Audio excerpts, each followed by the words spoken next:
you have to pardon the noise, but if you've got a first gen 4Runner, and probably Tacomas too, are pretty similar. I was having AC efficiency issues, and I know I'm not the only one. I kind of suspected there was some clogging going on with my evaporator. It's got a brand new AC system, but they did not change the evaporator, so I figured, hey, it's probably got some junk in there. Reason I felt that way is because I took the blower fan out and had some imbalance issues with it. There were acorns and leaves and all kinds of shit in there. So I cleaned all that out months ago.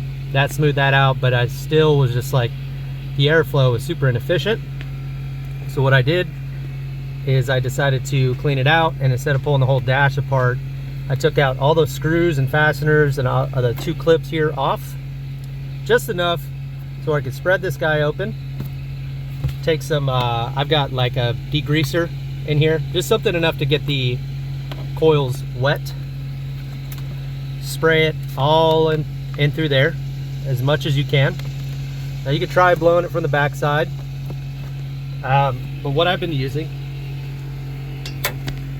is one of these guys. So if you got a little 5-gallon air compressor like I do, just kind of reach up in there and you just blow all those coils off. Obviously you don't want to jab this thing in there, so just be gentle. Just be gentle when you stick it in, you know. And when you blow all down inside the bottom of that box, make sure you have your fan out. All that shit will blow out and down through there. Obviously I'm going to continue blowing here, but look at all this stuff that came out. So this is kind of what was on my evaporator, just a layer of that over the entire thing. Again, just, you know, you try to blow it off and it's dry, it's not going to come off. It's like stuck on there because of the moisture.